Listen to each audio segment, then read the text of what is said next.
Remember this is short. Short, yeah.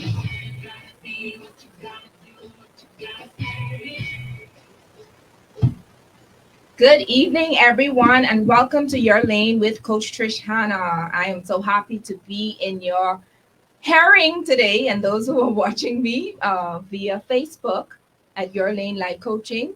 I am grateful to be tuning. I'm grateful that you are tuning in with me today. We are still under the topic of parenting, and in today's series, episode 4 of Your Lane, we will be discussing the various types of learning challenges among children.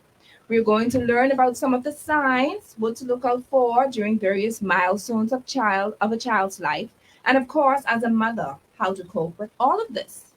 We're also going to hear from a woman who has experienced challenges as a child and her journey to where she is now and later on. We will also hear from a woman who is presently facing a challenge with finding a school in Freeport for her challenged son. This is a full show today, but you know we got this. Feel free to call in at any point of today's discussion to input or ask a question. But just before I start the show, I just want to make a little announcement. Have been thinking about this for a while, and I want to say that I want to partner with or collaborate with someone who has, I guess, an organization for the less fortunate. If you have an organization that you would like to partner with, and that's with anything pertaining to women, their needs, their feminine needs, clothing, helping out in whatever way, I would like to partner with you. That has been on my mind, that's been on my heart, and I definitely want to go ahead and do that. Now, I can tell you there are some criteria. First of all, your hands and your heart got to be clean and pure. If you know that you are doing this, just for fortune or fame, then it's a no. And of course, if you know that your hand's still shaking when you walk past the cookie jar, meaning you ain't fully delivered and set free, then it's a no. All right. But if you know, my cat's laughing. But if you know that you're good, you know that your hands clean, your heart, let's team up. And how you can connect with me, you can email me at coachtrish@yourlanelifecoaching.com, or you can message me on Facebook at Your Lane Life Coaching, or you can just go on my website, www.yourlanelifecoaching.com, and all of those will have platforms, will have access, will give access to you to access me. Okay, so let's get right into it. So today's show is brought to you by Listerine, distributed by Lowe's Wholesale, Airborne Freight and Cargo Services, Calico Bay, where the cool kids shop, Celestial Treats, John's Shoe Store and Accessories, National Workers Cooperative Credit Union, and Family Medicine Center. Thank you so much for partnering with me with that. My predictions of emotions today for this episode is 90% serious aha moments, 8% laughter, and 2% teardrops. And I think those teardrops will be because some mother may feel a bit of conviction today. I promise you by the end of this show, some conviction coming from somewhere. And that's a good thing because I believe that means that there'll be a changed mindset. And some child's prayer will be answered for more attention from their parents. You can view us on Facebook on Your Lane Life Coaching page or Star 106 FM's page, or you can listen to us on channel 976 on cable. I have with me in studio today none other than Lernice Williams. Lernice, welcome to the show. Glad to be here. Can you tell us a little bit about yourself? And first of all, let me just explain to the audience why you're here. Lernice is here because as I was planning today's show, I remembered her. We grew up together, I think from babies, Pampers. One, she said, like she can remember when we was one, One. but she was the set where when you just, when you them set who's knock on your door. Miss Anderson, Shawnee could come outside to play. She was one of them. All right. There's always one of them to your neighborhood. I know all of you could relate. Some of you can relate maybe. you had that neighbor who always asking, knocking on the door for the other child to come out to play. But she was one of those, and I was also the same. And I remember something about, because parents talk.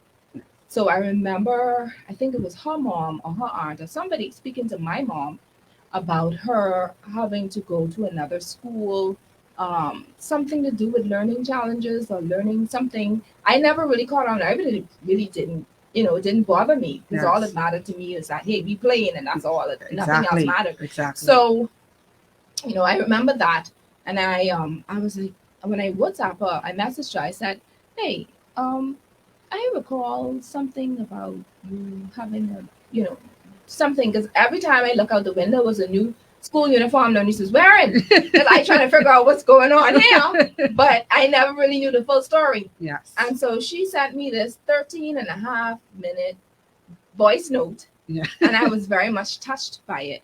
And so I'm going to allow her to share her story, because I think this is so profound, and I know without a shadow of a doubt that this is going to bless you mothers today. So please listen in. Go ahead, Bernice. Yes. Yes. It's indeed a privilege to be here. When Trishon contacted me, like she said, I got a 13 minutes because it hit home. It's passion to me to know that see that that was my beginning, but that was definitely not my end. I'm still on a journey. Um, at the young age, very young age, I attend NCA schools, and teachers used to told my parents that I had a learning disability. I needed one on one. So I started to hear things, but through my journey, they didn't realize that it's a cause of it. So for the past, I moved from NCA with learning disabilities. Then I moved to left because they wanted to repeat me. And, you know, they moved me to the Baptist College, which now is Charles W. Sanders High School. So where I, the teachers, I started to excel and then I dropped again. And then the teacher said I needed a one-on-one where they put me closer to the teachers to sit down beside their desk. So it was like the teachers used to have to spank me, beat me, do all these things, and I was afraid I should choke up.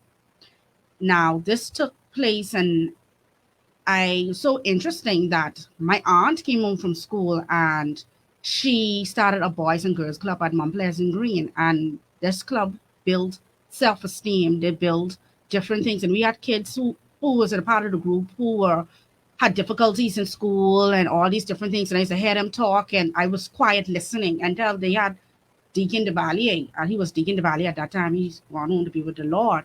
He became a pastor after a while, and he spoke, and I spoke to him one on one, and I said, I had just, I can't, and all he could hear, I keep saying when I told him I couldn't do this and I couldn't do that, and they wanted me to even do things inside church, and I said no, I cannot, and I used to choke up. Even when we had questions, I used to tell the person next to me, I used to say, "Just the answer. Tell just and I need notice." And he said, "How come you know the answer?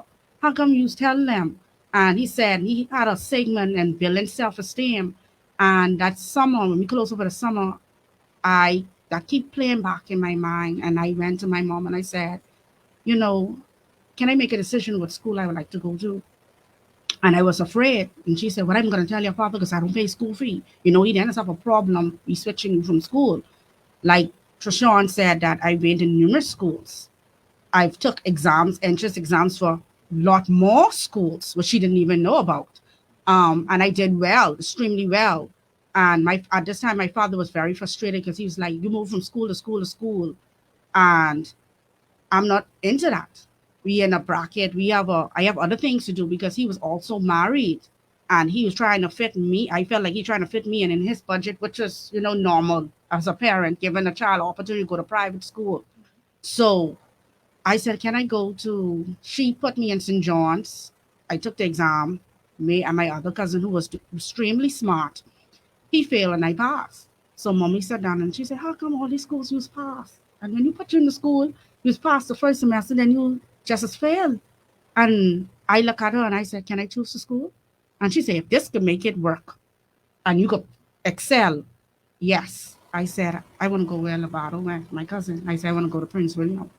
She said, what is about Prince William? I said, I want to go to Prince William.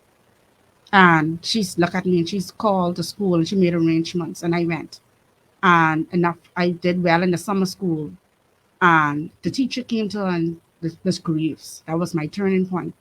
Miss Greaves said, because of the curriculum at C.W. Sanders High School is not on par with Princeville, we are a little higher. It's going to cost us a struggle. It's not the child's fault. It's because of the schooling, learning structure, the what they offer is not on our level. So I think it's necessary, it's emergency for her to get this one-on-one. I'm going to give you all kind of papers that she needs. She said, right now I'm swamped, but you need to reach out to another teacher to help her with this material. Mom said, okay, no problem. She took me to Blairwood. That's where I met my angel. His name was Mr. Cooper. I went there. He did an evaluation on me. He said, he looked at me. He went to my mom. He said, this girl did excellent in this thing. Mommy said, yes, this is the problem. She was frustrated. And she started to get angry. This been going on from she was a child and this and that and running on and stuff like that. And she said, I'm tired. We wasting our money and stuff like that. And he said, no, hold on. It's an underlying issue. He said, because academic is not a problem. So he took me in the room, and I didn't know that he took my mother in the room to listen to me. And he said, okay, from a child, from when you hear all the way back from a child. And he said, what did you hear? What comes to you? What do you remember? What this person say about you? I said, well, my mom said, I just like my father. My father said, I just like my mom.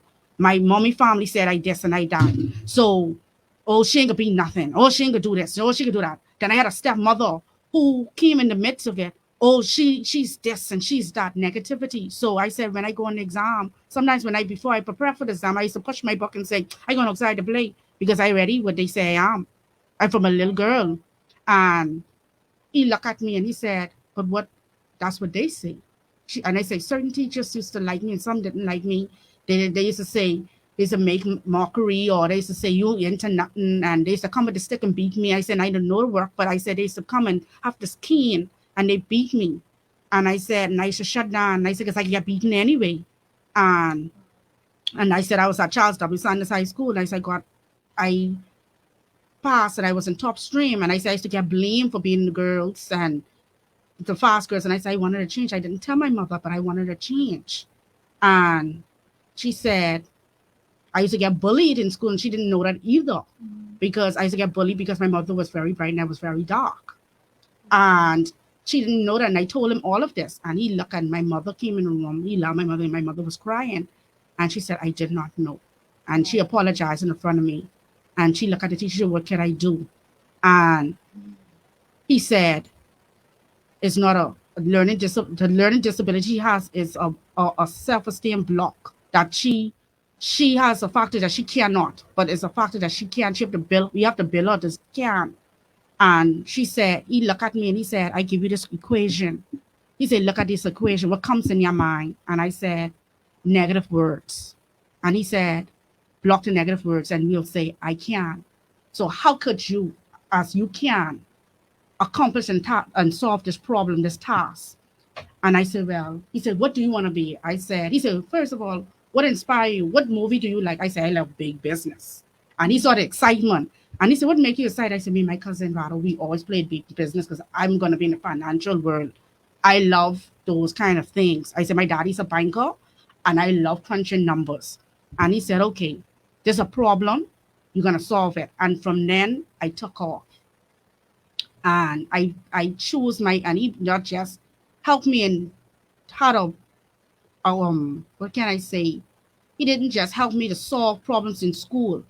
He helped build my self-esteem and my confidence.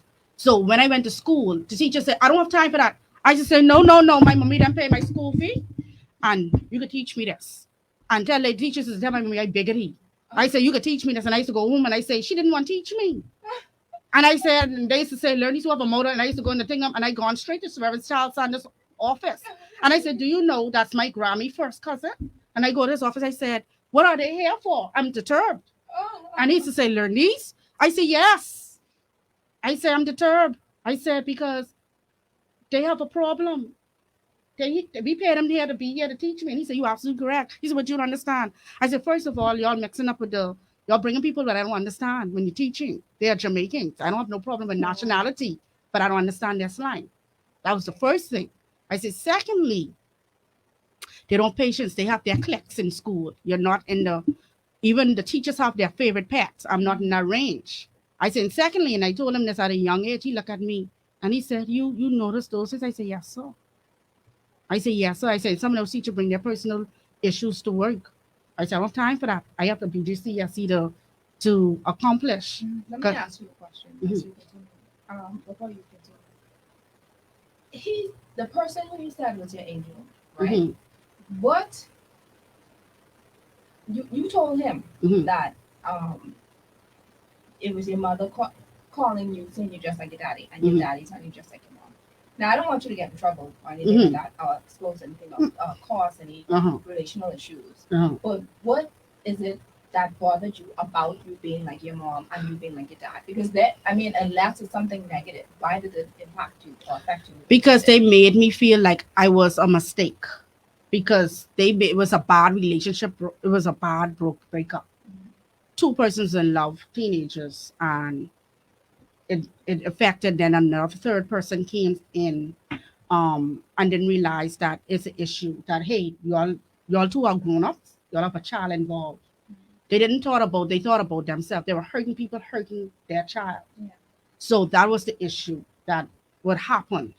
That they didn't realize that they needed to their issue. Okay, we could deal with that issue behind this child back. Right. She don't have to know. She don't have to know. Right.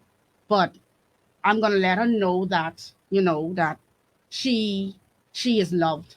Right. She's accepted. So in a nutshell, in all of this, what do you think caused you that time where you had to go from school to school to school?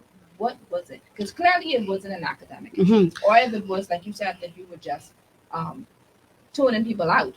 So what can you say was the issue? Sometimes with me personally, after a while, I told my mother I was trying to get y'all attention. I was intentionally not doing schoolwork. I said, you notice that when y'all threaten me, I do well the next semester. She looked at me and she said, what? I said, yes. I said, you notice that I never used to study. I never used to pick up the book.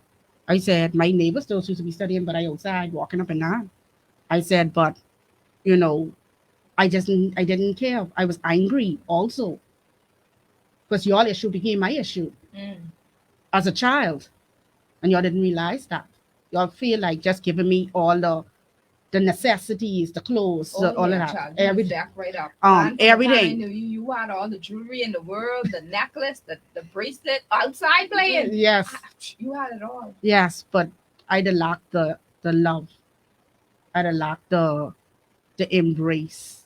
Just say, you know what, you can become.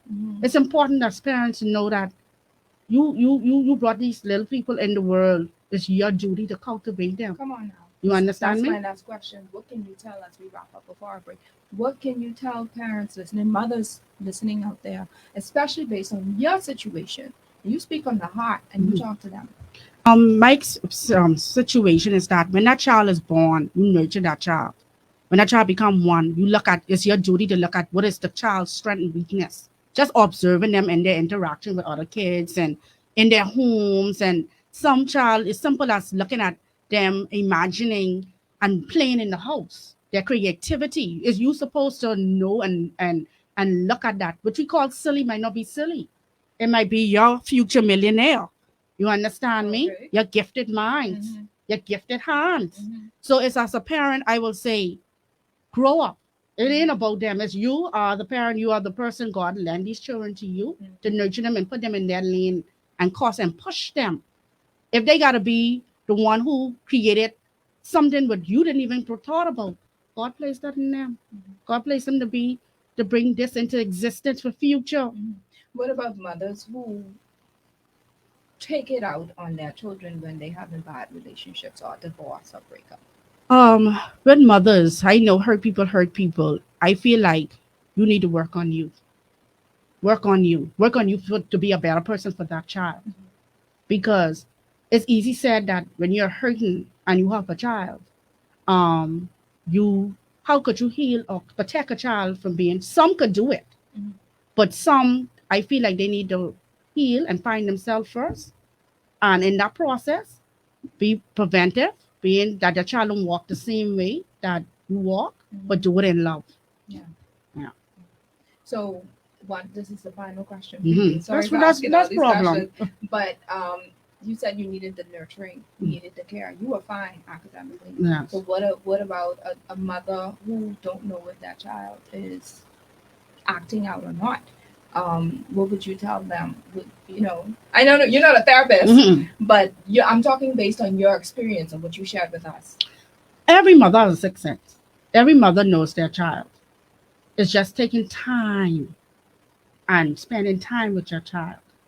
And people don't realize that just simple as just making a day for you and your child once a week, or just a little 2 hours, tells you a lot about your child.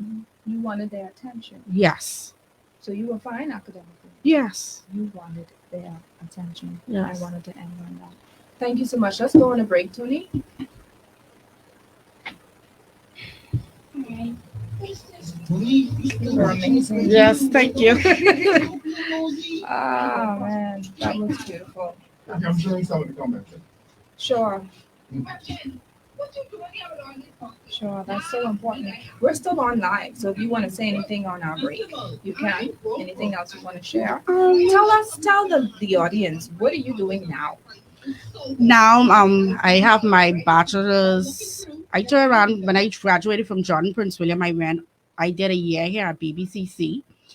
Even though I had learning challenges, I still passed my BGCSE with D's and C's, and I was determined to continue to pursue. I went and I did a year in college prep at BBCC, the community college, and then I went off to St. Mary's where I do extremely well, and I got my bachelor's in science and accounting.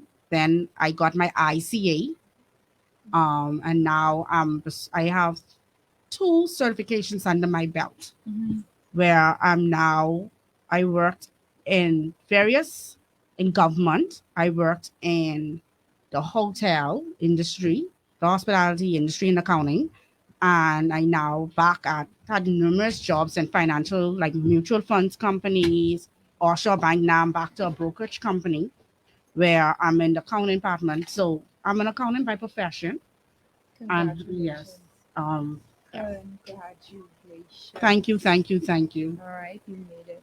You made it, and that's a beautiful thing. Yes. And thank you so much for sharing with us today, because somebody needs to hear that. Somebody needed to hear that it's more than just looking at a child from the point of view academically. You have to really dig down and find out what is going on with them. Yes. What is their environment, how positive or how negative the environment is, can play a factor on the way that they interact in academics. And once again, I'm not a therapist, but we have the people right here, the psychologists, and those who can actually share more about how we can assess and the things that we can do to help.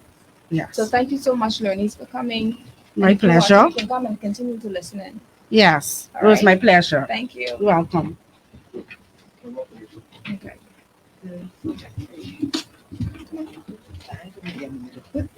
Remember now, you're live, even though we're on commercial, okay? How about 2 positions for the board, 2 positions for the credit committee, and 2 positions for the supervisory committee. Applications can be obtained from any office of the credit union or by requesting it via email to nominationcommittee@mail.com. All applications must be emailed to nominationcommittee@mail.com Where or they are, delivered to fine. any of the They're branches fine. no later than close of business day, May 17th, 2022. You're listening to Your Lane with Coach Trish Hanna. Welcome back. Regular visits to the gynecologist should be part of every woman's healthcare regimen. At Family Medicine Center, they offer a wide range of routine gynecological services to meet the unique healthcare needs of women in every phase of life, from adolescence through childbearing years, menopause, and beyond. In addition to comprehensive gynecological services, they offer complete obstetric care for normal and difficult pregnancies. Visit their website for more information, www.familymedicincenter.org, or give them a call at 702-9310. So let's go to our first giveaway. We're giving away a bottle of wine courtesy of Kirky's Bar. I know sometimes after we done finished doing what we doing, we had a long day, we done put the kids to bed. There are moments when you just be like, you know what, I need to get a glass of wine, I need to run some water in the tub, I need to just give me some me time. So in order for you to obtain this bottle of red wine, I have a question. Has your teacher or parent ever told you that you were slow? You know, that's the word we use. As a child, and you knew good and well, just like Lerne said, nothing was wrong with you. All you needed was some tender, loving care. All you needed was some attention, some affection. Give us a call. Let's hear about it. 328-8163, 328-8164, or 328-8165. So guess what? I told you this was a full plate today. So in studio with me again, we have Antoinette Lewis DeVoe and Mr. Jensel Watkins. Mrs. Antoinette Lewis DeVoe and Mr. Jensel Watkins. Welcome, guests. Thank you for coming. Thank you for coming here. Seeing that I didn't get a full write-up from y'all because they are so busy. It ain't like they was lazy or nothing, you know. They just was busy. That's all it was. Antoinette, can you tell us about yourself? A little about yourself. Okay. Your academic background. Good afternoon, everyone. My name is Ms. Antoinette Lewis DeVoe. I am a former school teacher, and now I am a school psychologist in the Ministry of Education. I have obtained my master's degree in education with a major in school psychology from the Duquesne University. And I've been doing this I've been an educator for 14 years in the classroom and 16, well, no, it's more than 16 actually. Gosh, I got to see how many years. Well, I'm going to say 16 years with the School Psychological Services unit. And, but I make it almost 20 plus years, almost 30 years actually. Yeah. Awesome. Yeah, 30 years I've been in the education field. Awesome. And Jensel, can we hear about you? Well, I'm Jensel Watkins, like she said.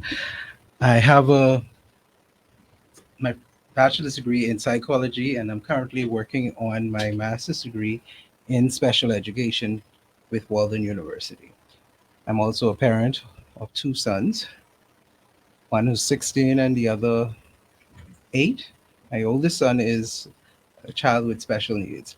And so that has prompted me to go into the special education area. So that's why I'm working now on that master's in special education. Awesome. Yep. That's awesome. Now, Antoinette, Yeah. you know you're smart, right? I don't You know you're much. smart. And ain't no way I can have you all in here. You're smart folk, and I don't try to teach y'all a little bit. So this is what I'm going to do. I'm going to ask you a question, and I want you to give me the wrong answer. All right? I want you to give me the wrong answer in the most innocent, childlike voice that you possibly can. Okay? You got that? Do that for me? I will try my best. My Don't best show your is smartness right now at this moment. All right? So, Antoinette, if Johnny has 6 apples and gives 3 to Sarah, how many apples would Johnny have left? 6. I say in a childlike, innocent voice. 6. I got the answer, teacher. Oh, there it is. That's it right there. Johnny have 9 apples. You're being too smart. He said Johnny has 6. He gave away 3. Not what this is any other day. So he's 6. This was not how I had it planned. I am the parent asking the question now. So it's no longer the teacher. So let's do this again. Let's go back. Oh, the innocent voice. The childlike innocent voice. Let's do this again. If Johnny has 6 apples and gives 3 to Sarah, how many apples would Johnny have left? Mommy, I told you 6. You know what? If Johnny had 6 apples, you know what? Go get the belt. Go get the belt. Mommy, Why do we do that? mommy. Now she wanna come. But why do we do that as parents? Why do we do that? Because of expectations. And sometimes we See, elevate the expectation or for we the see child, potential that the child more has. than the child can give at a particular time.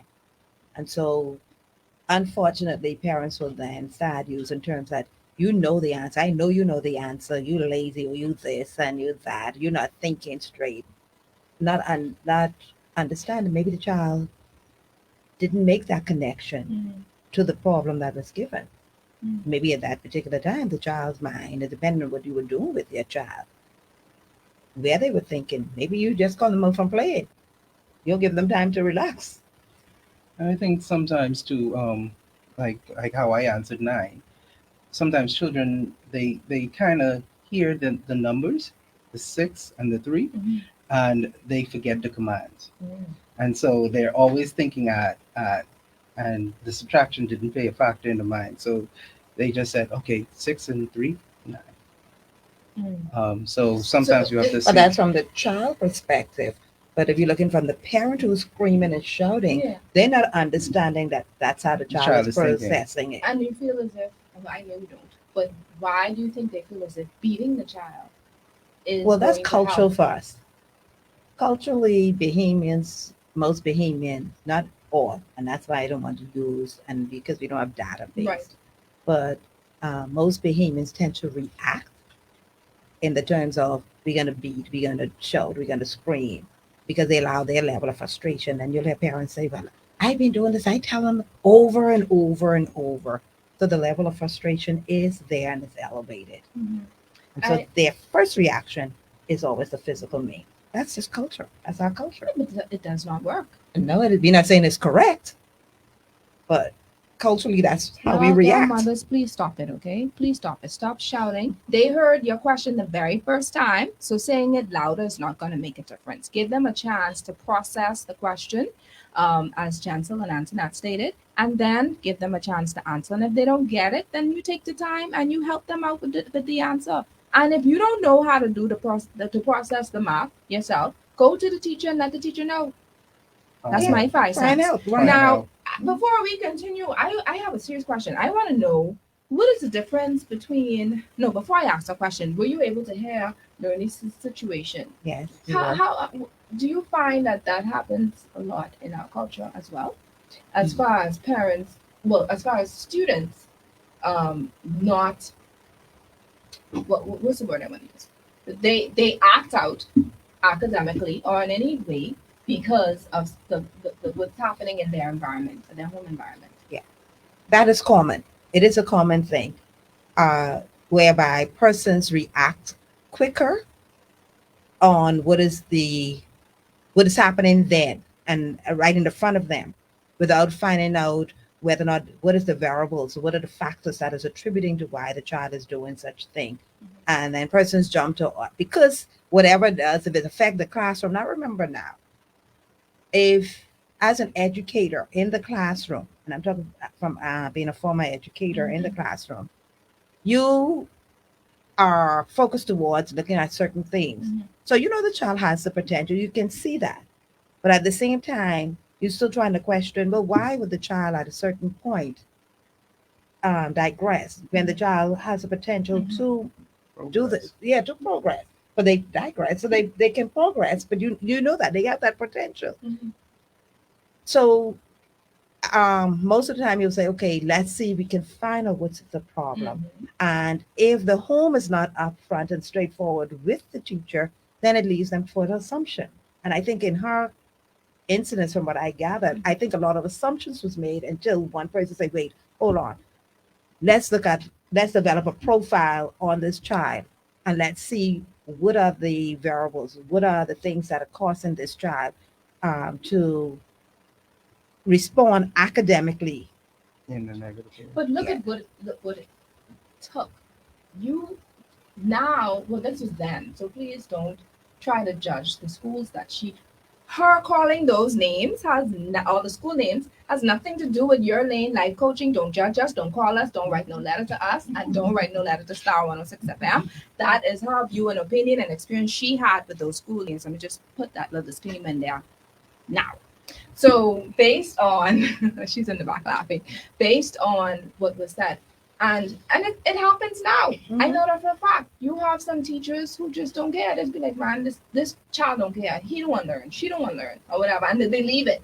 You know, you do have some really good teachers out there who say, look, I see something. Let me take you to the guidance counselor. Let me take you to someone who can further assess your situation.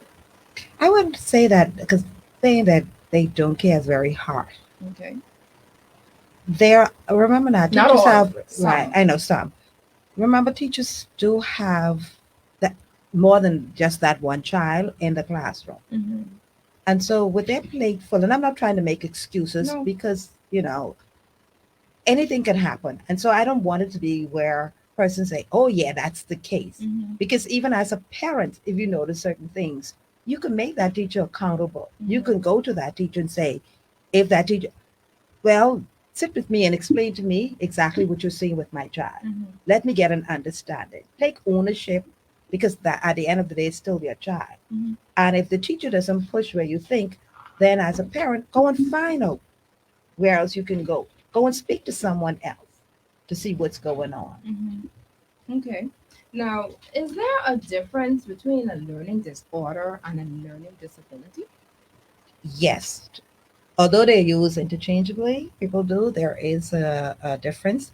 Learning disability is used for legal or policy making, such as the Bahamas. Sorry, in the Bahamas, we use terms for policy making. We say person with disability act. Mm-hmm. That's an act. In the U.S., they have IDEA, what is the um, Individual Disability Education Act. Mm-hmm. So those are terms they use, or schools will use them if they notice something is going on with the child after a certain assessment. Mm-hmm. Now, disorder is a diagnosis. It's diagnosed by a professional. Mm-hmm. Only a professional Professional could can diagnose a disorder. Okay. So in this now, based on your definition, my question is, what are some of the most common disabilities you've discovered among our Bahamian children? And can I ask, Jensen, are you able, because you do the assessment? Do you? She does. She does. No, my question, my when you gave this question, I think you needed to change it a bit because, sorry, I think it should have been amongst children in the Bahamas instead of Bahamian children, because not every child in the Bahamas is a Bahamian. Okay, that's fine. So that's what I wanted to say. But I thought he was I'm about gonna to. call him out right now. Jensen will be on the camera when try to show me up on my show. Okay? Hold I'm on. not Put trying that to show camera you on, up. Jensen. No, I'm not trying to Put show the- you up. Sorry. I'm joking.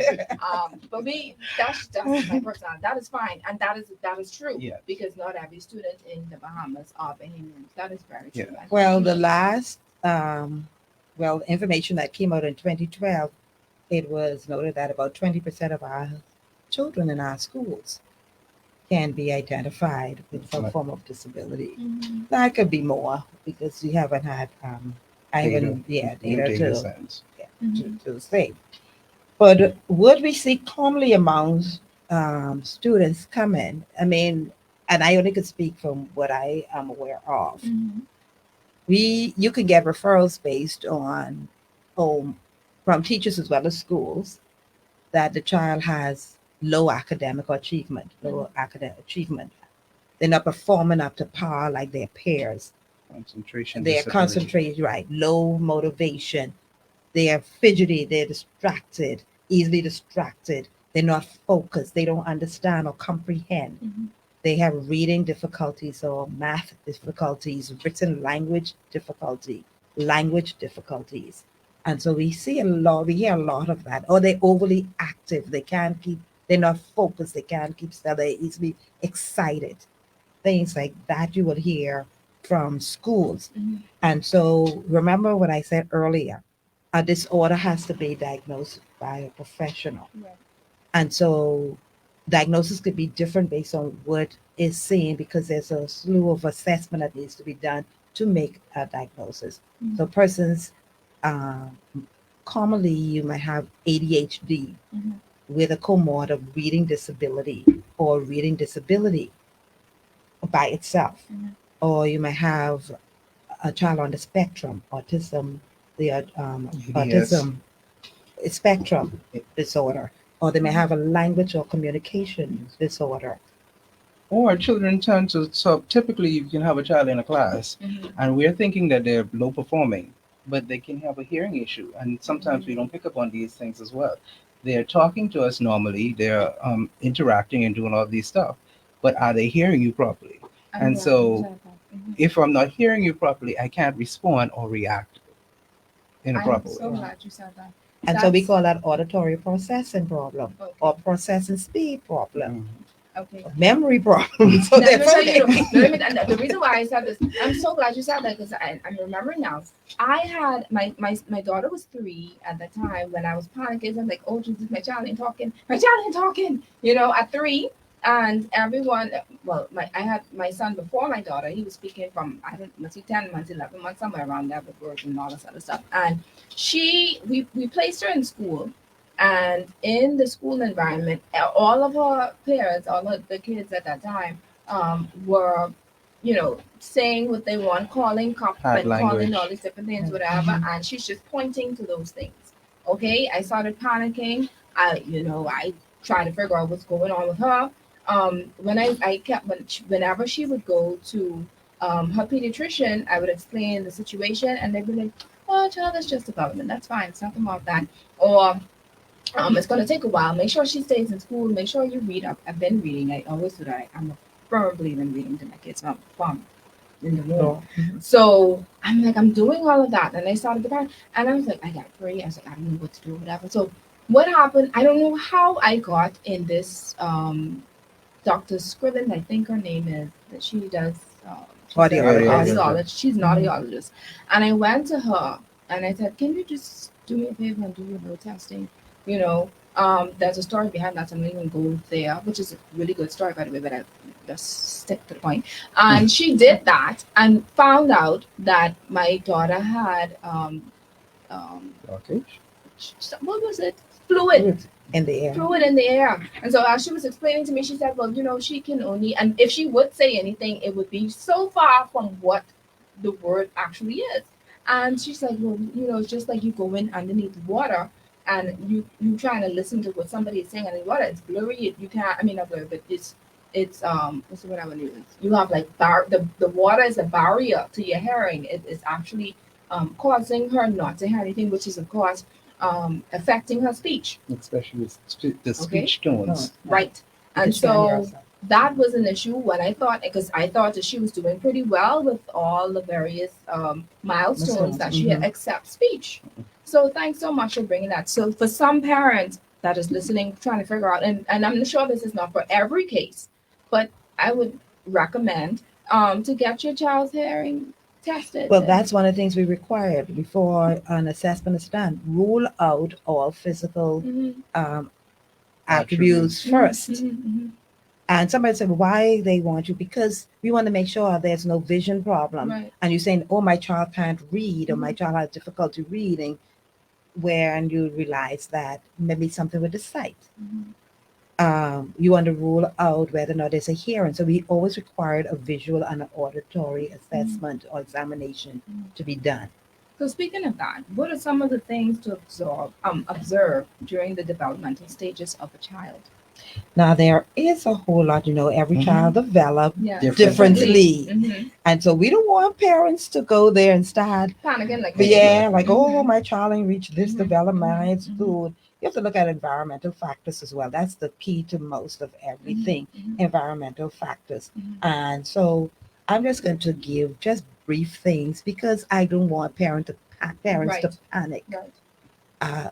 It is common that at certain milestones, like if you say 2 to 6 months, my child should be lifting his or her head at a certain certain degrees.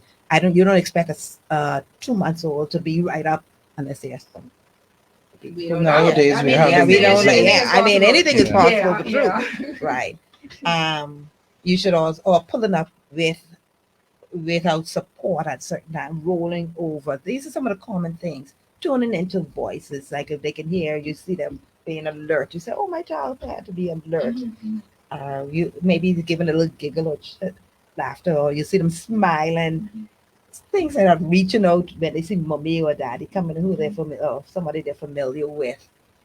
Um, Even giving a smile, because you know when people start doing the pickaboos and all that, you see them start smiling, their face of it. Person. Then you have between the 6 to 1 year, you hope that the child is able to pull up, be able to say little short words, the mama, dada. But I think the first thing most kids gotta have parents say, well, they say dada first. Dada, yeah, yeah. Okay. And that's because of the tongue. Yeah. Yeah.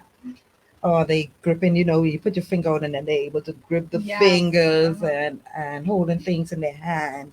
Um, by um, by 1 year, they can take their sippy or their bottle and they can drink. And then they start to wave and they know what they want, or they pointing to things that they would like.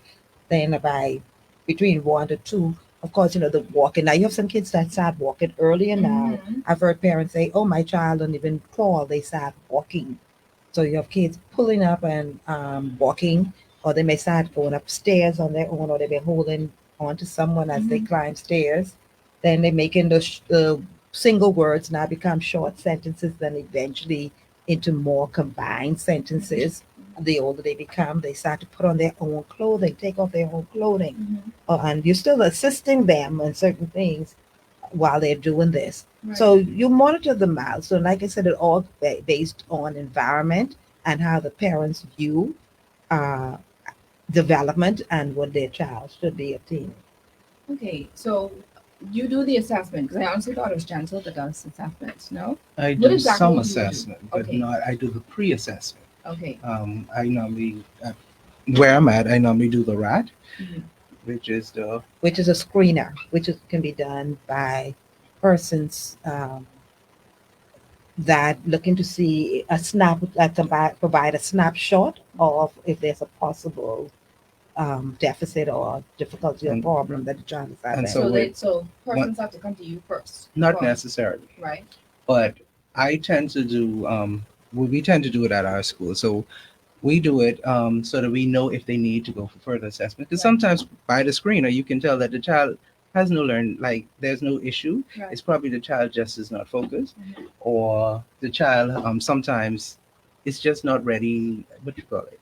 We say give them Prepared. intervention first. Yeah. Okay. So sometimes teachers can use strategies because not everybody learned the same, Of course. and I think that's what happens. Sometimes we just gotta take somebody a different route. We Right. gotta do there's many ways to teach a child, I would say. Mhm. And so sometimes I say you have to either play a game, you have to bring in toys or apples or cars or whatever it is, something to interest the child, to get the child's interest. And then I think that's when learning can take place in most cases. But sometimes you know that everything that you're showing the child, there's some things that the child should know at a certain age. Right. And with some of the screen with that screener you have the alphabet and all those stuff to see if they identify letters, because you should be able to identify letters at the age of 5. So Right. being Now that's only the achievement aspect of it.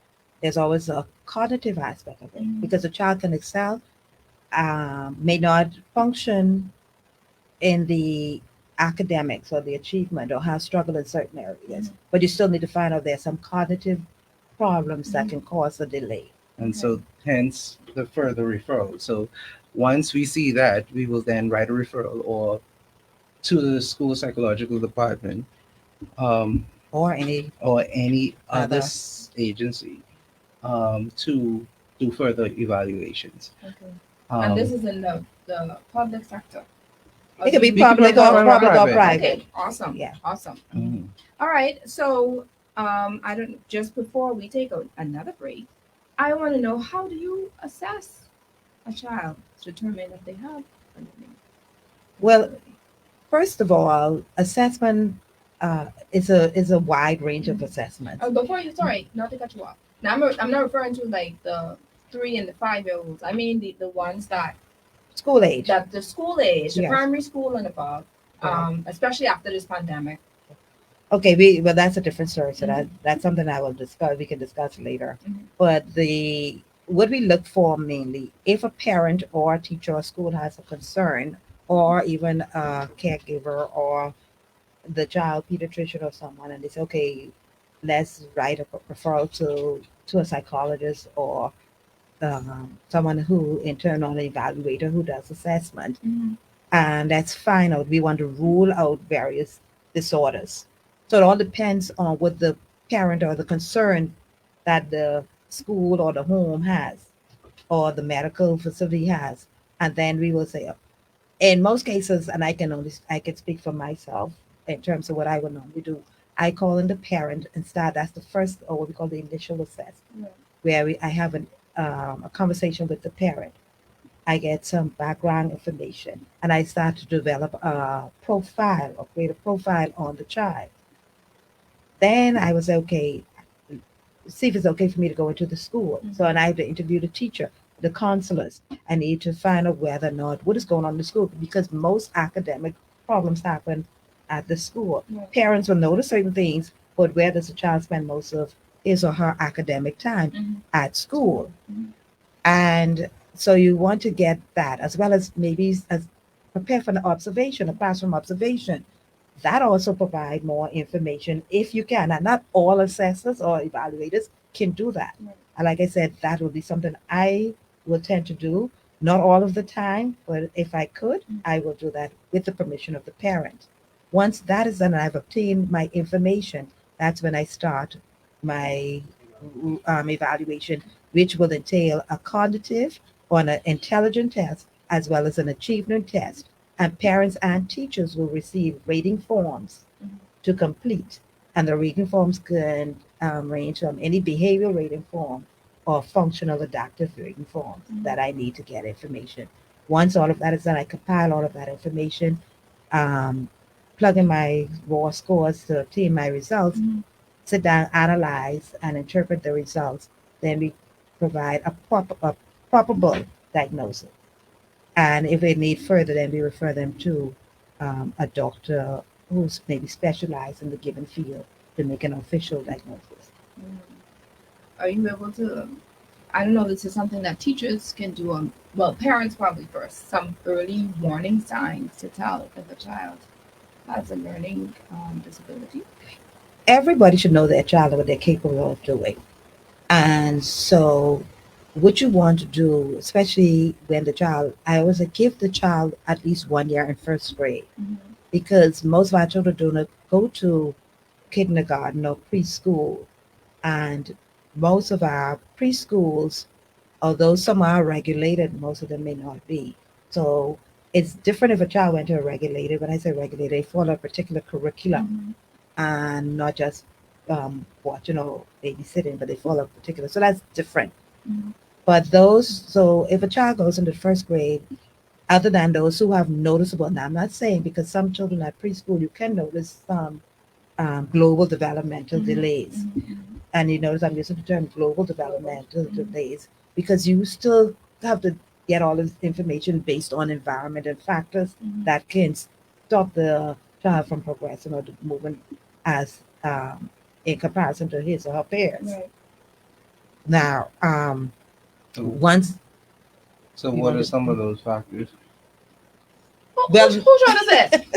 Who showed this? S. You can't come here, don't want to be on camera and then asking my guess what the answer this question. okay, some of these factors to be, like I stated earlier, environmental, physical. Simple as that. When you give the example with your daughter, Yeah. what if you have said, "Oh, I got to go get her assessed. Oh, my child isn't functioning." You put that child through a whole drama where it was a physical problem that was attributing to her delay. Yeah. Okay. I always tell parents, you are the first everything to your child. You're the first physician because when you take them to the pediatrician, what happens? They have to ask. They you. have to ask you Yes, what's yes, going on. yes. You are the first teacher because they're learning from you at home first. Yeah. So you should know your child better than anybody. So, and sometimes we compare our children this one did it faster than this one, and so what should we do? Oh, something is wrong, like she said with John. And sometimes it's just Johnny is not Johnny time to develop in that area. Johnny might be developing in another area faster than the other child, but we're not noticing that. We're looking for the typical or the normal things that we always look for, where Johnny is sitting there and reading a book, and we even realize he's reading the book and can read, but we're looking at all of these. He should be walking by now, or he should be saying all of these words by now, and that doesn't happen Some with mother every needed child. to hear that, Johnson. Some Now, mother there needed to hear are that. noticeable things once a child enters school. So we look at sound, we look at language, and whether or not, okay, and not all language problem mean I get flustered or I get, or we look at attention, whether or not they're focused or not focused. We also take it in factor too, because you might have a parent say, but my child don't act this way when they're home and they don't act this Yeah, way, yeah. and the Mhm. teacher said they're acting this way. Okay, is a child an only child?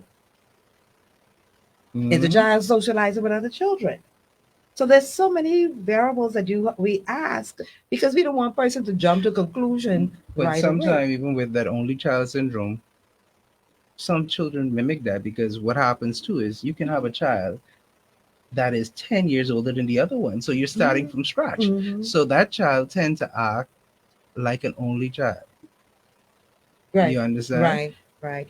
And then you have some children that do develop, and they have that innate ability to develop faster than another child. But once again, we always say it has to be persistent. The behavior has to be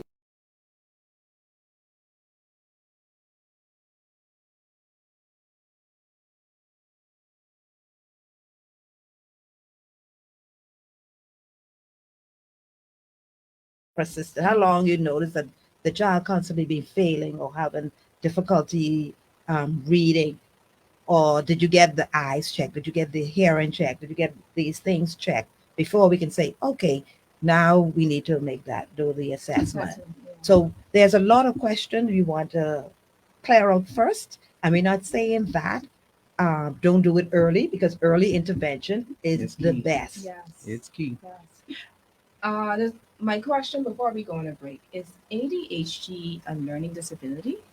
No, it's a disorder. That's why I Okay. thought it's attention, Attention deficit deficit. Hyperactivity hyperactivity disorder. disorder. Okay, so Yeah. how can you tell if a child has it? Now you have two types of presentation. Well, I should say three, because you have the combined. So you have what we call ADHD inattentive presentation and ADHD hyperactivity impulsivity presentation. Then you have the combined, where a child can have both. Mhm.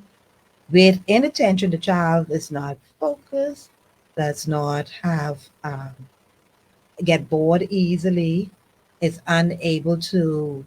That's me. You get bored easily? Mhm. You won't be on my camera, but you get bored easily. Maybe if you come on the camera, you can get bored. By the way, there are persons on the live asking to see you. Who's this Jensel? In fact, we have Kim Gibson say, tell Jensel, go on the camera so we can see him, please. That's your good friend. She won't see you. They Go ahead.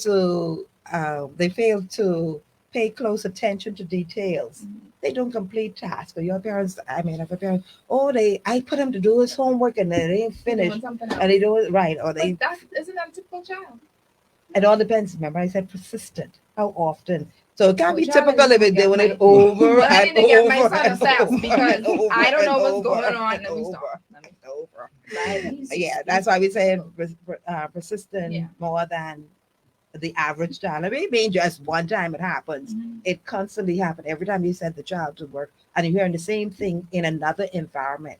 So not only at home, he's also doing the same thing at school, or he or she. I'm going to use general, he. So the child may also display the same behavior in various settings or environment. That's when you could say they may have some. Like fidgety. Now that's hyperactivity. Okay. So we're still in the attention. They may be messy, they're disorganized, they're easily distracted, they forget things. Now we get to the hyperactivity part of it, where you see they're overly excited. They fidget a whole lot. Their hands got to be moving, and I remember also you have adults because ADHD can also go to the adult range. Okay. Gentle been flopping and flipping his leg underneath his table the whole time. The I whole need to time. find out. Then they leave their seat without when they're supposed to be seated. So the child just picks up and run. No Just go reason. without no reason. They have to move. And I remember observing the child just pick up and go when he was brought back. He simply said, "Well, I wanted to go outside." Just like that. Just like that. Oh, there. Yeah. They run about, they climb about, and this is done more than what is appropriate for their age. You have children who crawl on the desk, they're climbing the wall, they're That's doing a those lot of kids that things. make you look dizzy, make you dizzy. Yes. Yeah. You go to I don't know if you ever went to a large mall, or I don't know if I haven't seen it here in our malls. You see sometimes parents have some things on and the child attached to like Leash. a Yeah, I leash. used to do that. I used to do that when I was, and ain't nothing wrong. I just said I just need to make sure because we're in the Bahamas, so I need to make sure. Oh, you do that for protection, yeah, right? it's only for protection. Okay. Wise, Some people do it because if they let that child go, that's it. Boom, Speedy Gonzalez. So until that, Gentle, we're gonna take a break, and after this break, we're gonna have our guest from Freeport. She's gonna explain to us what her issues are, where she is, and I think one of the issues she had was just finding a school for her challenged son. Right after this. Skills and accessories is your one-stop shop for all your footwear needs. Whatever the occasion, John's is confident will Let's find go. you. Alexandria Smith Roll. I can't see her. Women, men, children, the whole family, together with John's great prices and helpful and friendly customer service. You can talk. Hey, Alexandria, how are you? Hey, I'm good. Hi. I'm ready to hear you. Check your mic. Check your mic. Check your mic, Alexandria. Should I put on my headphones? To be able to hear? Okay. Can you hear me? I'll get it now. Give me 1 second. Okay, perfect. There you go. Hello. How are Hi. you? I'm good. That's good. So we're on a break now. So as soon as we get back on, I'm gonna ask you to just talk a little bit, say a little about yourself, and then you can talk about some of the challenges that you have with your son, and just it's about 5 minutes, if possible. Okay. Okay. No problem. Okay. Who? Because it's a sound that's going on. No, That's what because she your wants. mic is going to cut the speaker. Oh. Okay. That's so we don't get feedback in the studio. Okay. Yeah. So Gentle then will be able to They help. can hear it if they go in there. They can hear that speaker in there. Okay. Y'all want to hear her now? Wait for your notes. You want them on? Well, I just want to wrap, because I didn't wrap up with them yet. Well, this headphone. There's a headphone here. Yeah. A headphone. To use that headphone. Okay. Stand by. There you go. Okay. You could do. I'll get another one. Okay. I don't know, like you did. I can round them again when we get back. And something like Please camera. get the other one because the people want to hear him. Stand by. Stand by. And he's so intelligent. Stand by. Hey everyone, welcome back. We have with us on the line Alexandria Smith Roll, who is having an issue with school placement for her son that has Asperger's. Is that how you pronounce it? Yes, Asperger's. Asperger's. I've never heard about that. Asperger's syndrome. Can you just tell the audience what it is and tell us about your present challenge? Okay. Well, first of all, I'm a mother to a recently 6-year-old boy. He has been diagnosed with Asperger's, and Asperger's is just high functioning autism. That's the diagnosed word use. And it's basically high functioning autism. He's more on the higher end of the autism spectrum. So what that means is that he's able to communicate. He appears normal, quote unquote, but he still has the issues or some of the issues that a regular autistic person or a person on a lower end or a milder end of the disability of the spectrum would display. Okay. So what seemed you're muted. No, Can you hear me? yeah, I can hear you. Okay, good. Okay, can hear you now because you were talking and couldn't hear what you were saying. All right. So what seemed to be a challenge there? Because you're in Freeport, and you said the issue is trying to find a school for him or trying to find a teacher that can suit where he's at based on the autism spectrum. What is the issue? It's basically both. I have recently moved here back in March for work. I am also a teacher, and I was transferred to Freeport to work in a high school. And in Nassau, it was the same issue. Freeport, it's the same issue. I cannot find a suitable school to place my son. Everywhere is always, anytime they hear the word autistic or all of these words related or terms related to special education, they immediately think derogatory words, retarded or slow or something along those lines. And I feel appalled, first of all, that they would immediately go to those derogatory terms because autistic persons are intelligent.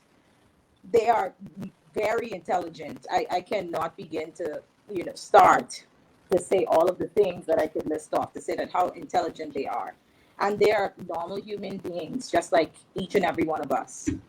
And the schools that I've called, they have not been very accommodating, to say the least.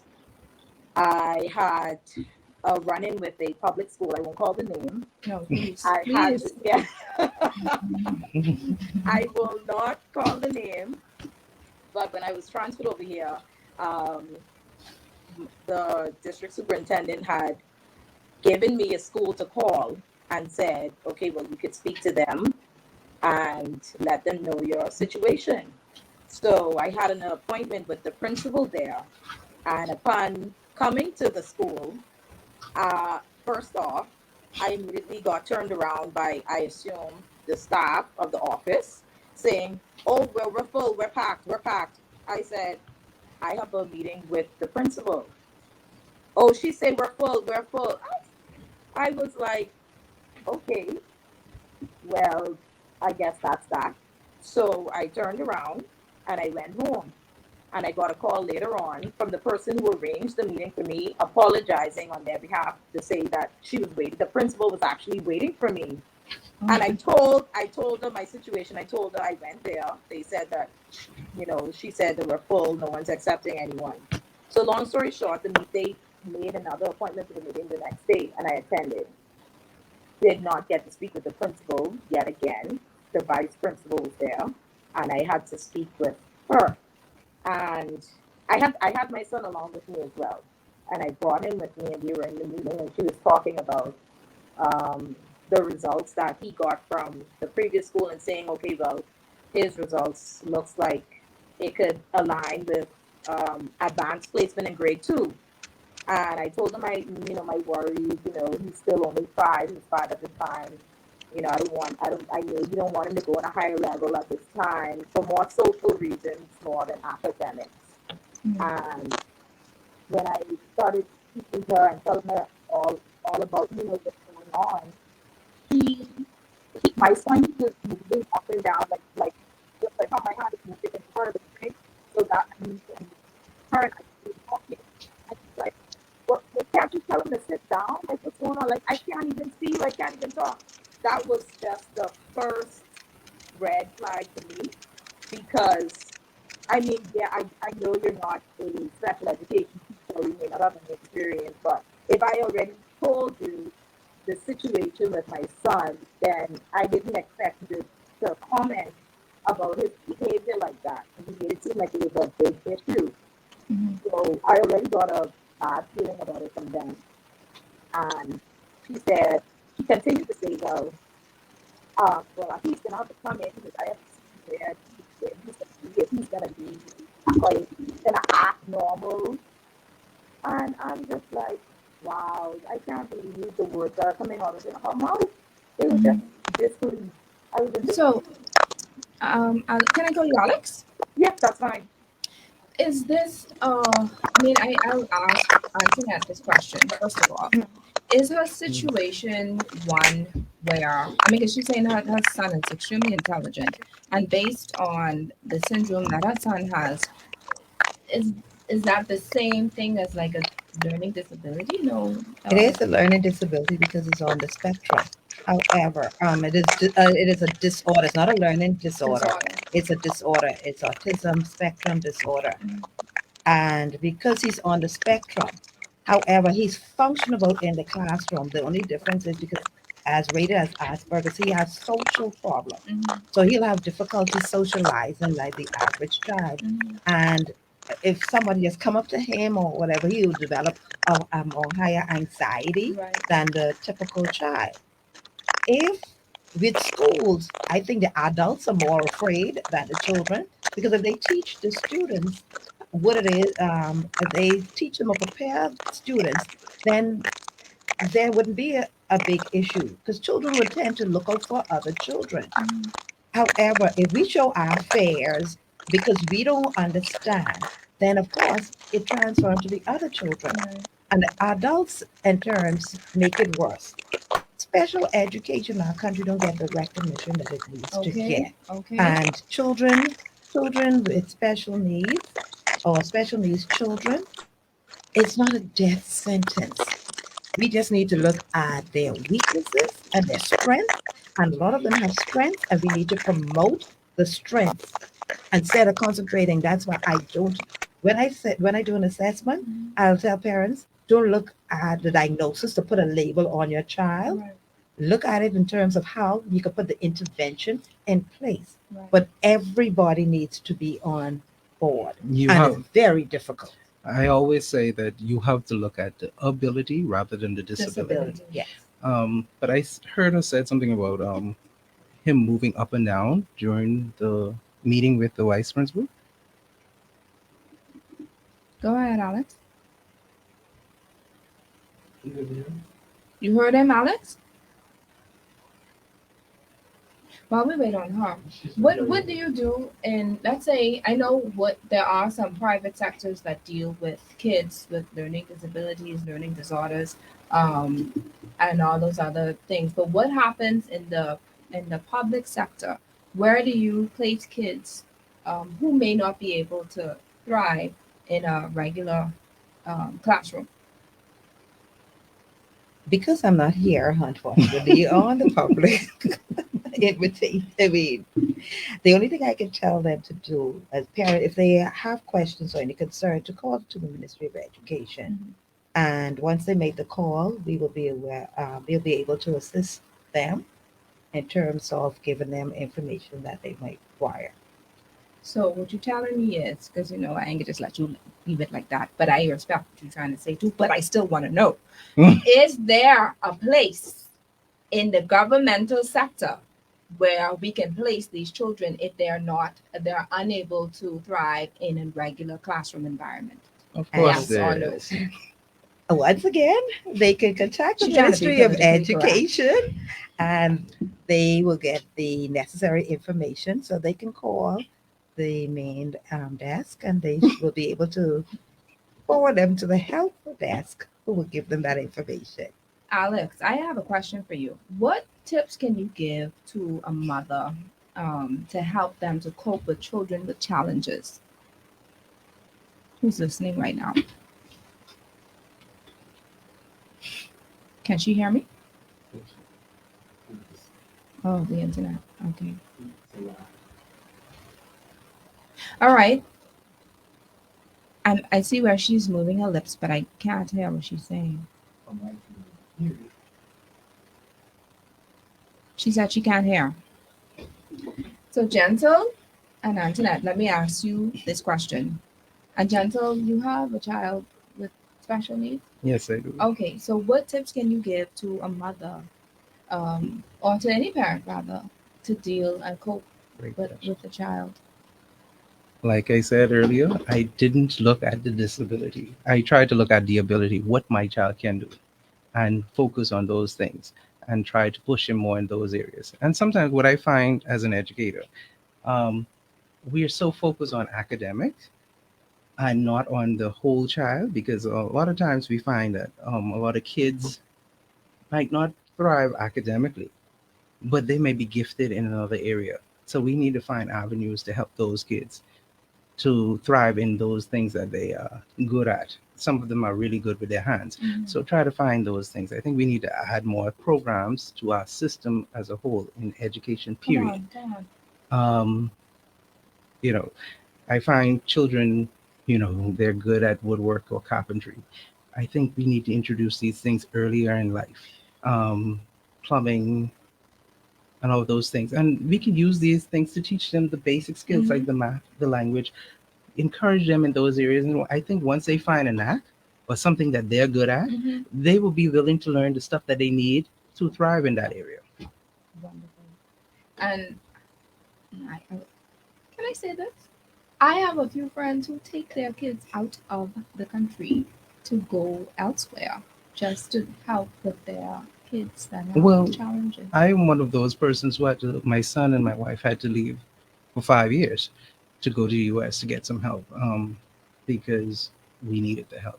It's costly. I mean, disabilities on the whole, they're costly.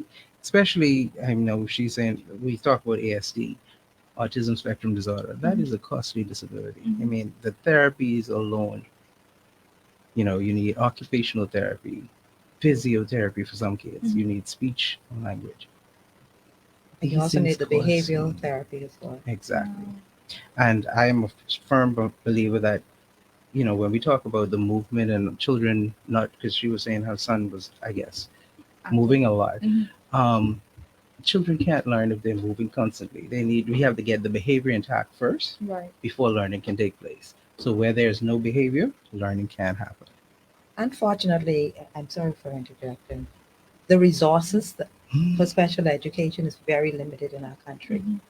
And so when we look at special education, we have to think about the resources, the availability of resources. Also, if we're under the mindset that one cap fits all, we will always have that difficulty. Well, and not look at how differentiated instruction, how we can address every child's specific need. Right. And it could be done. It just, once again, the resources need to be placed for it to be done. Thank you. Alex, are you there? Alex, man, what Wi-Fi does this you on, man? What is this? Tell the truth and shame the devil. Huh? We gotta give you a ticket and fly you over to Nassau so you can come in our show the next time, because I know you're having little technical difficulties on that end. All right, but let me just say, if you need blood work right away, Family Medicine Center has just what you need right where you need it. They provide excellence in lab testing for HIV, blood glucose, cholesterol, kidney, liver, and thyroid function. All routine testing is done in their on-site lab with same-day results. Visit their website for more information, www.familymedicinecenter.org, or call them at 702-9310. Before I ask Jensel and Antoinette to wrap up with us and say their final words to us, I want to be able to challenge our mothers today. And the first challenge is to be cognizant about the words you speak over your children. Life and death are in the power of the tongue. We know that, right? A child will believe what you speak over them, and they will become what you speak over them. So speak life. Even if they're not getting the concept of a particular assignment, at least commend them for their efforts. Repeat after me. I will be mindful of what I speak over my child because my words are life. Secondly, be patient with them. If it gets too intense when you're helping them with their assignment, take a break. Go get some fresh air. Let them get a snack or some water and then come back. Even though they are children, they still sense your frustration, which causes them to get frustrated. If you are too impatient to deal with your child, ask a neighbor or someone that you trust to help you. And finally, be intentional about overseeing their academic efforts. Bernice reiterated that. In fact, she alluded to this earlier. She said, look at what they're doing. Try to make an attempt to set appointments with the teacher at least once a month. Show that you care about the way that your child learns. Ask them questions about their work. I sometimes ask my kids, was there a topic or a subject you had today that you weren't grasping? And listen to them. Teach your children to tell the teacher when they don't understand. Some kids learn differently. Make an effort to find out how your child learns. So we're going to take a break, and after the break, we're going to go with our final words. I think she can hear you now. Hey, Alex, can Oh, you hear me yes, now? I can hear now. I can hear now. Alex, man, show that Wi-Fi, that whoever that is, show that away. Don't That's call the name, but BTC. goodness sake, That we is have two of them BTC. companies who sponsor the whole media company. Don't do it.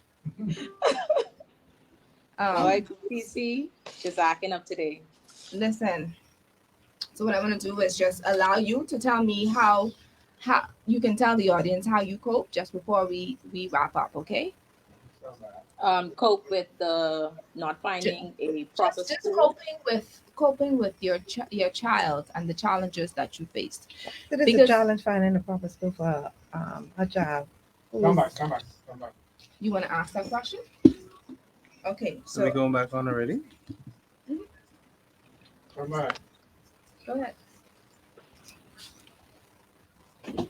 Well, Welcome back. So we got Alex back.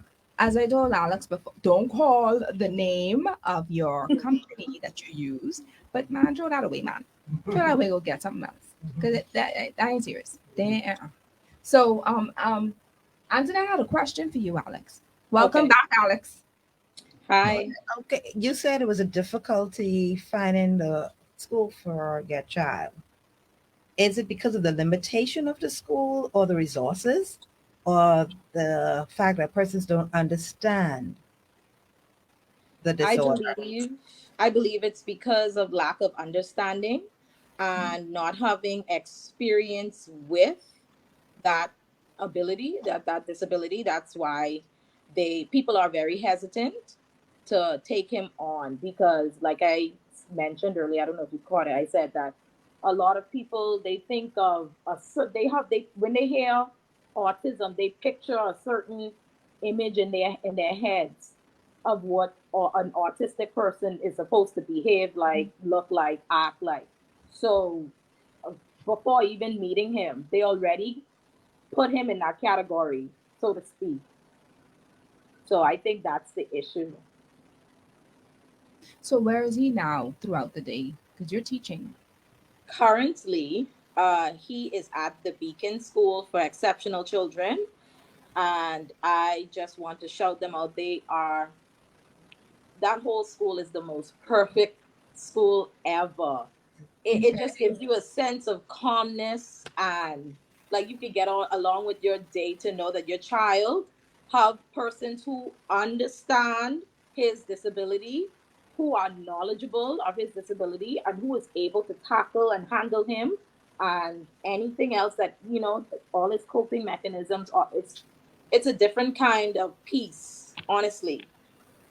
Well, we understand because, of course, the Beacon School is a special Yes. needs school. Yes, but And the so issue they there have is- the understanding of the need. But unfortunately, for parents to have to go through that when the child could be placed in a regular classroom with the Mhm. necessary resources, that's, it's unfortunate, but hopefully in the future we can get away from that and persons can now embrace that not all, what is inclusive, let's use the term, Mhm. inclusive Mhm. education. because they say we do it here, but we do not. Hmm. We do Listen, not do it. all in the y'all educators and all y'all psychologists and stuff, y'all need to come together and do one school, put one school together, build a school up. Gentle, you first. You draw out how you want the school to look, Mhm. and then hire Antoinette and Alex and let them go ahead and do what's possible. He can Because afford me. child ain't getting that. That's between y'all two. But Alex, thank you so much for creating awareness to us Asperger. What it is? Asperger's. Asperger's. Thank But you so actually, much the for that. correct term is still autism spectrum Spectrum disorder. disorder. Okay. They no longer use the term Asperger, but it Okay. No, can yeah. be listed as if the parent want to. It's just a Thank you. high functioning autistic Okay. child. Yes, on the road diversion. Okay, well, I have 5 minutes left. So with it, I'm giving you 1 minute of my 5 minutes. If you could just briefly tell us, how are you coping with your son? With coping, I decided to undergo some studying. It initially started with, having to pay for therapy and this, that, and the next. I said, why don't I go and tackle this myself? So last year I undertook my master's in exceptional student education, and I'll be finishing in the spring of next year. And it has taught me so much strategies and practices that I can implement with my son. And I'm also getting my certification in ABA therapy as well. I want to do a joint master's in school psychology so that I will be able to help him even further. Getting the school psychology just ventured out from helping him to helping more children in the Bahamas and the students in our school system. Because being a parent and having to deal with my son and his disability and the challenges that we've faced, I feel as though it is my duty to help other students out there and other children just to find some ground, some leeway into a free and an educational right that they have in the classroom. They should be able to have a free and appropriate education just as they do in the United States of America. Absolutely. Really, really like the detail, not just saying it for saying sake.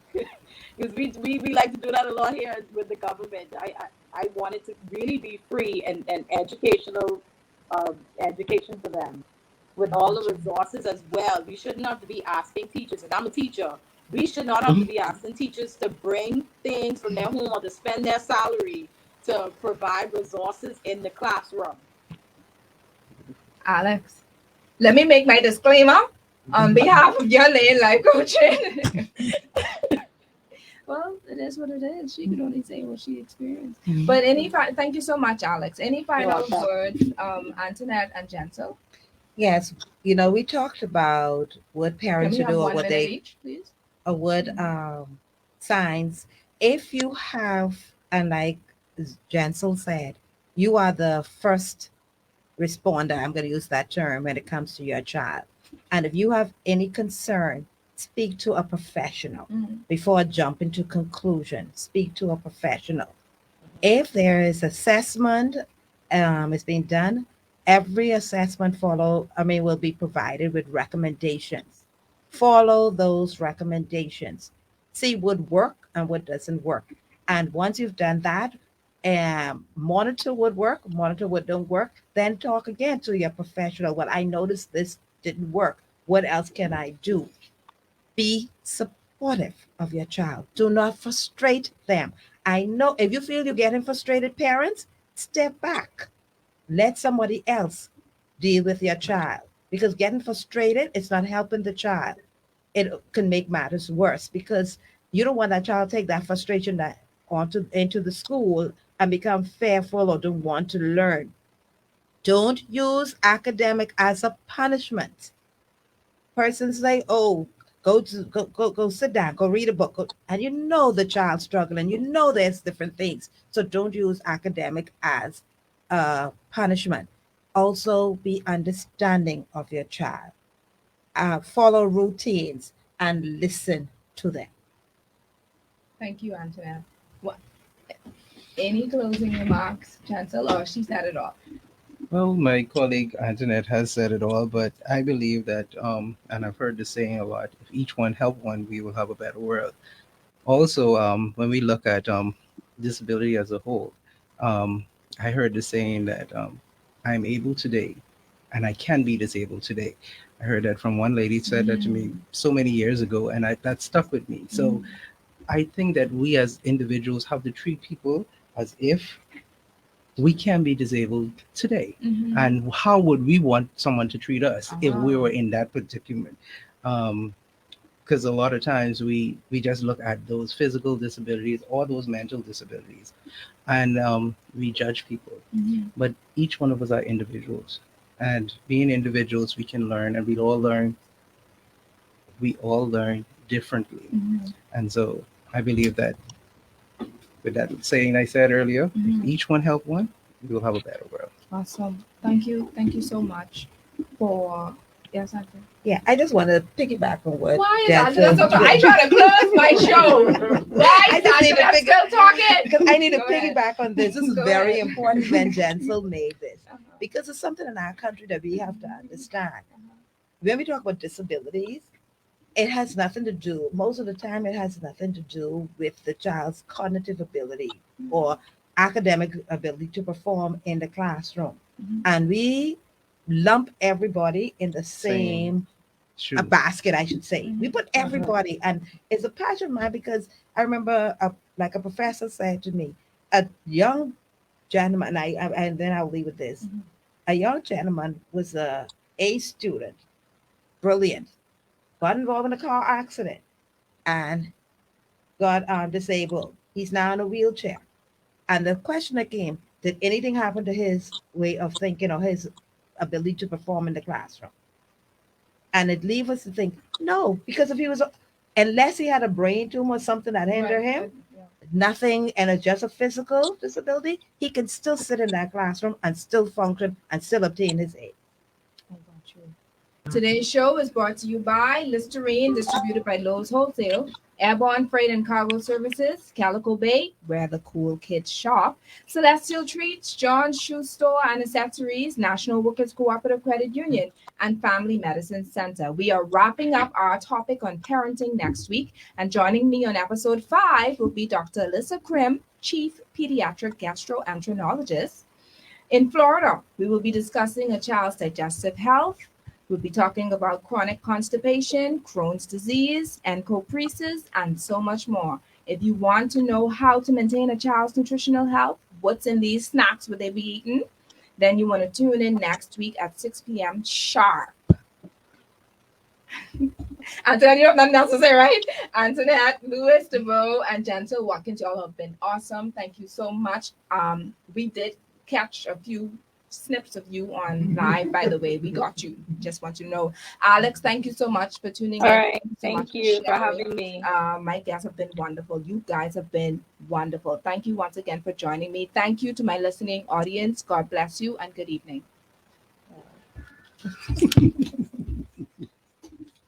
Wow, powerful. That was fun. That was fun. Gentle, I'm bringing you back. Antoinette, as always. Yeah, because you talk about mothers. I guess you bring